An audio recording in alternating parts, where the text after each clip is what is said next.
Hola, ¿qué tal, estimado Radio Escucha? Muchas gracias. Gracias por estar con nosotros en un programa más de neurogenética médica y cotidiana con la doctora Elizabeth Ramos Raudri. Y precisamente en estos momentos usted y yo nos conectamos a ese hermoso estado de la República Mexicana, a Durango, precisamente para darle la más cordial bienvenida a la doctora Elizabeth. Doctora, ¿cómo se encuentra? Bienvenida. Hola, muy bien, muchas gracias. Gracias, doctora. Bueno, pues el día de hoy, doctora, el tema a explicar es acerca de la prevención de la enfermedad del Parkinson. Doctora, ¿qué nos puede hablar sobre de este tema, por favor? Bueno, es muy importante empezar mencionando que el Parkinson es una condición, una enfermedad neurodegenerativa que se caracteriza pues por el temblor, por la lentitud en los movimientos, la expresión también, se vuelven muy inexpresivos los pacientes, las alteraciones posturales, es decir, la marcha se vuelve con pasos festinantes, muy cortitos, muy rápidos, pero pues también está esta inestabilidad postural. Con el tiempo los pacientes presentan estos fenómenos de congelamiento en donde de repente están caminando y se quedan paralizados y luego posteriormente pueden retomarlo.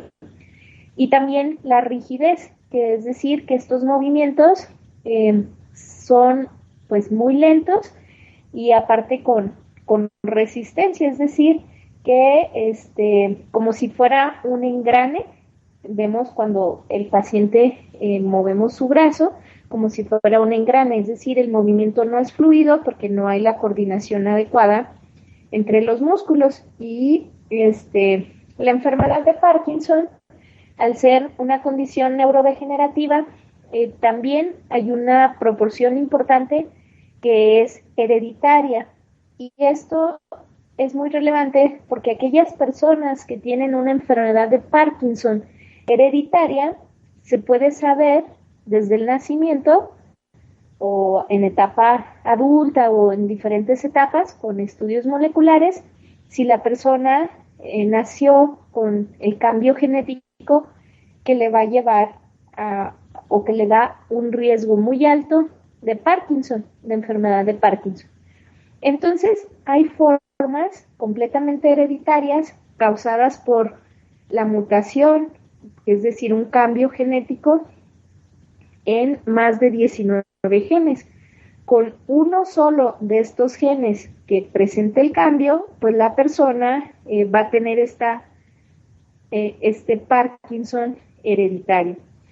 Entonces, esto nos da pie a algo preventivo, es decir, no tener que esperar hasta que aparezca la enfermedad de Parkinson, sino con los antecedentes familiares, pues saber que hay alguna predisposición, realizar los estudios moleculares adecuados y entonces saber si realmente ese individuo tiene el riesgo o no para desarrollar este Parkinson familiar. También es importante mencionar que no todas las formas de Parkinson son Parkinson hereditario, sino que existe esta parte de herencia multifactorial, donde intervienen factores genéticos muy específicos, pero también intervienen factores ambientales. Y es aquí donde pues vamos a hacer bastante hincapié en ambas formas. Es decir, si ya sabemos que hay ciertos factores genéticos específicos y factores ambientales, vamos a empezar hablando que dentro de los factores ambientales, pues la neurodegeneración que conlleva al desarrollo del Parkinson está asociada a estrés oxidativo, a agregación de ciertas proteínas como alfa-sinucleína, a disfunción de las mitocondrias y a inflamación crónica. Entonces, estos son puntos muy importantes que debemos de trabajar en todo paciente, sepamos o no que tiene este riesgo de Parkinson. Es decir, si yo ya sé que tengo un paciente que tiene inflamación crónica, que tiene un estrés oxidativo muy alto, pues debo considerar que eso también le está poniendo en riesgo hacia una enfermedad de Parkinson. Sin embargo, también tenemos el caso de pacientes que no tienen de momento esos factores, pero sabemos por su estudio molecular que tienen riesgo de desarrollar Parkinson.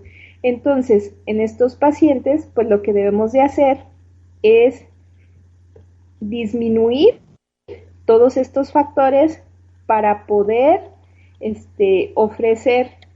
disminuir significativamente el riesgo de enfermedad de Parkinson o eliminarlo si fuese posible. Entonces, esto es muy relevante en este tiempo en particular porque se abre nuevos tratamientos que son coadyuvantes para prevenir este tipo de neurodegeneración. Y estos nuevos tratamientos tienen su base a nivel científico, a nivel genético, en diversas vías metabólicas y celulares ya muy conocidas, pero que también dan pie a un manejo por la parte de epigenética.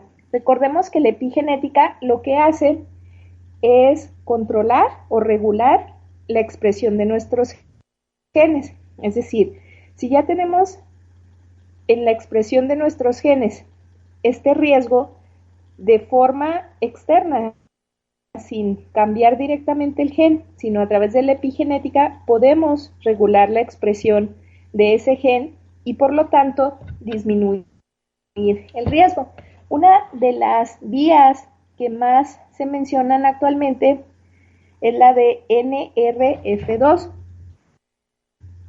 que al ser estimulada de forma epigenética, pues permite esta acción de neuroprotección. Entonces, hay muchas vías a través de la epigenética por las cuales se puede iniciar la estimulación de esta vía particular y de otras vías afines. Entonces, lo que sería más relevante que se lleven tanto los colegas médicos como los pacientes o las personas que tengan riesgo para enfermedad de Parkinson o que tengan interés en prevenir este tipo de condiciones neurodegenerativas es que primero hay que saber que existen nuevos tratamientos que pueden disminuir este riesgo, que existen nuevos estudios específicos que nos permiten saber si realmente tenemos un riesgo incrementado para ello y también si estamos logrando beneficios específicos con determinados tratamientos. Recuerden que lo más importante que tiene la epigenética, aparte de que a veces con medidas ambientales o medidas específicas logra regular la expresión de los genes, es que se puede tener una medición objetiva, no solo subjetiva, y podemos ir observando los cambios, ya sea a nivel molecular, a nivel de imagen o a nivel bioquímico, que y también a nivel funcional, que nos den esta retroalimentación y nos orienten pues en qué dirección está avanzando el paciente y por lo tanto pues es bastante motivante, es bastante novedoso y muy útil. Entonces, para cualquier persona que esté interesada en ello, pues nos puede contactar a nosotros o un médico genetista o neurogenetista. Pues interesante el tema que nos entrega el día de hoy, doctora. Y doctora, antes de concluir, precisamente dónde podemos contactarla a usted o a los diferentes programas que tiene en diferentes plataformas. Sí, nuestra página oficial es www.odry-intermedio-neurogenética.com. También nos pueden dejar, por favor, las preguntas ahí con ustedes en Radio Claret o bien consultar nuestro canal de YouTube en Odry Neurogenética y Genética Clínica y si es posible pues suscribirse y dejarnos algún comentario. Los comentarios nos son muy útiles porque nos permiten saber qué tipo de información están requiriendo y cómo podemos apoyarles. Perfecto, pues ahí está ya la información, estimado Radio Escucha. Doctora Elizabeth, pues muchas gracias por su amable participación el día de hoy. Gracias a ustedes, que estén muy bien. Gracias. Y a usted, estimado Radio Escucha, también muchas gracias por su amable sintonía. Esperamos contar con la misma la próxima semana en un programa más de Neurogenética Médica y Cotidiana con la doctora Elizabeth Ramos Raudry. Por el momento, le mandamos a usted un fuerte abrazo. Cuídese mucho. Hasta la próxima.